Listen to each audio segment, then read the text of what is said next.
कि भ्रष्टाचार कहाँ पर है, देख लो आँख खोल के, यहाँ वहाँ क्या ढूंढते हो, घर में ही आपके भ्रष्टाचार है. प्रताप सरनाईक साहेब मला भेटलेले, मी त्यांना मंत्रालयात सांगितलं सब काय चाललंय जरा बघा. ते बोले मेहता साहेब मला पत्र द्या, मी करतो. म्हणजे असा हा एक मोठा परिवहन विभागाचा नाकाखाली असं कामकाज होत आहे, ज्यांनी कधी आमच्यावर आरोप केलेले की आम्ही भ्रष्टाचार काढू. काढलं तर नाही पण निघाला. आता उदाहरण सांगा ह्याच्यात की हा भ्रष्टाचाराशिवाय काम झाला असेल का. आणि ही परमिट हे मधल्या काळात शासनाने बंद केलं होतं, परत सुरुवात केली. आपण हे बघितलं तर यामध्ये 90% हे रोहिंग्या मुस्लिमनी हे अशा प्रकारचं केलंय.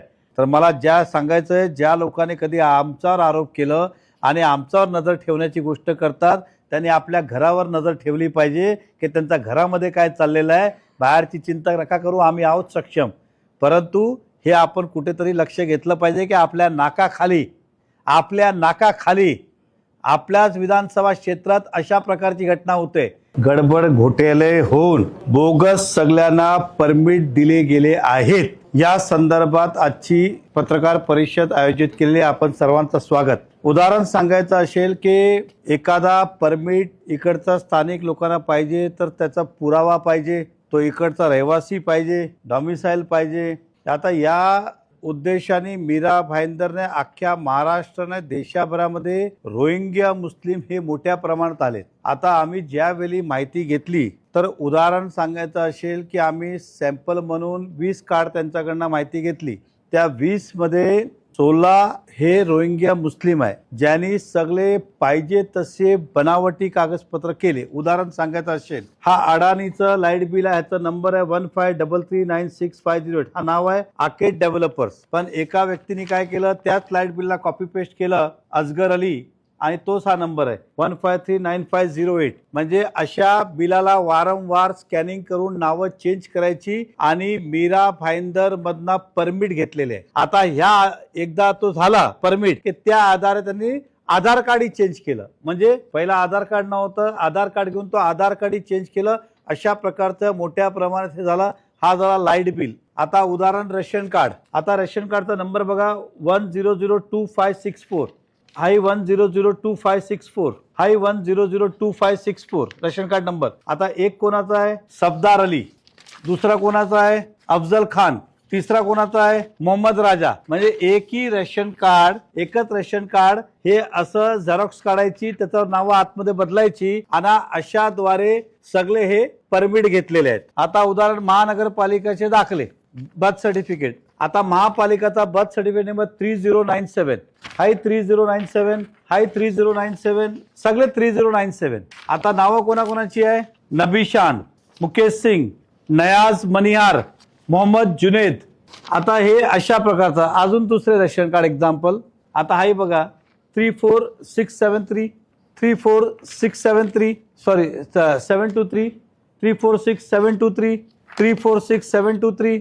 346723. 346723. शमशुद्दीन, अब्बास, मेहरुजुल इस्लाम, मुस्ताक खान, शादाब, फिरोज. म्हणजे आपण सर्वांनी बघितलं, हे पेपर मी आपल्याला देतोय. एकाच कोणातरी रेशन कार्ड घ्यायचं, त्याची झेरॉक्स काढायची, आतमध्ये आपली नावं लिहायची आणि परमिट घ्यायचं. महानगरपालिकाचा कोणातरी जन्म दाखला घ्यायचं, नावं डिलीट करायची, कम्प्युटरमध्ये जाऊन आपलं नाव टाकायचं, त्याच्यावर परमिट. लाईट बिल घ्यायचं. हे अशा प्रकारे अनेक घोटाळे या परिवहन विभागामध्ये मीरा भाईंदर महानगरपालिकाच्या RTO ऑफिसमध्ये झाले. आता ज्यावेळी घेतलं त्यावेळी ओरिजिनल बघत नाही का. एखादा चूक होऊ शकते, 2 होऊ शकते, 3 होऊ शकते. हे आम्ही ठराविक काढल्या, कारण आम्हाला सगळे काही माहिती नाही ना कुठले कुठले नंबर झाले. आम्हाला जे समजलं आम्ही काढले. अशा अनेक ठिकाणी. त्यानंतर सेम प्रकारचं काम बोरीवलीमध्ये होतोय. तो बोरीवलीला करतो, नंतर इकडे येऊन ॲड्रेस ट्रान्सफर करतो. म्हणजे असा हा एक मोठा परिवहन विभागाचा नाकाखाली असं कामकाज होत आहे, ज्यांनी कधी आमच्यावर आरोप केलेले की आम्ही भ्रष्टाचार काढू. काढलं तर नाही पण निघाला. आता उदाहरण सांगा ह्याच्यात की हा भ्रष्टाचाराशिवाय काम झाला असेल का. आणि ही परमिट हे मधल्या काळात शासनाने बंद केलं होतं, परत सुरुवात केली.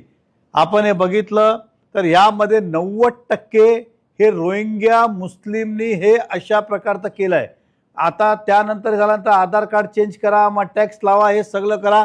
केवळ परमिटच नाही तर इकडचं रहिवास प्रूफ सुद्धा करतोय. म्हणजे हा विषय खाली इथपर्यंत नाही की खाली परमिट काढलाय, त्या आधारे इतर सुद्धा ह्या नुकसानदायक गोष्ट होत आहेत. हे वारंवार भारतीय जनता पक्ष यामध्ये अग्रेसन भूमिका घेतली, आताही आम्ही घेतोय.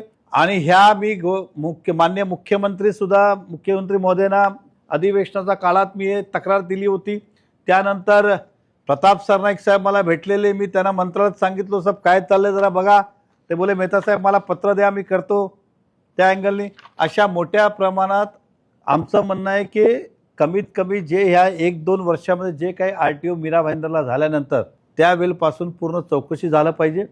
संबंधित अधिकाऱ्याला निलंबित केलं पाहिजे. कारण RTOची जबाबदारी नाही का एक फाईल तुम्ही चूक झाली, 2 झाली, 3 झाली, 4 झाली, हे काही समजत नाही का. हे रोजची मॅन्युप्रॅक्टिस चालू आहे.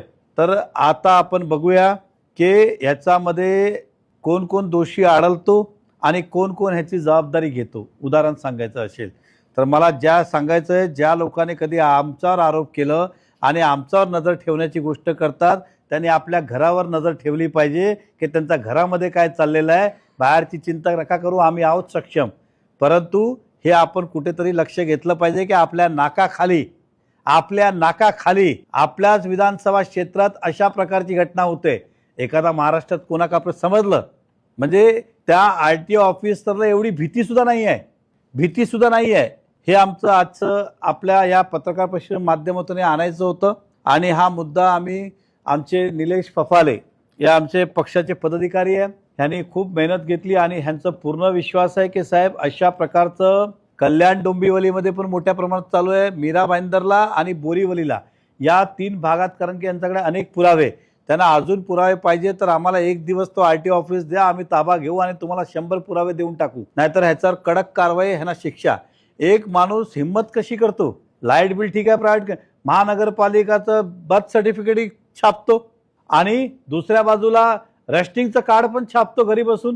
म्हणजे ह्यावर हा खरं गंभीर अपराध आहे आणि ह्या पुराव्याच्या माध्यमातून भविष्यात हे धोकादायक राहणार आहे असं आमचं आज या प्रेस कॉन्फरन्सच्या माध्यमातून आपल्याला निर्देशात आणून द्यायचं होतं आणि जनतेपर्यंत हे पोहोचवायचं होतं कि भ्रष्टाचार कहाँ पर है देख लो आँख खोल के, यहाँ वहाँ क्या ढूंढते हो, घर में ही आपके भ्रष्टाचार है.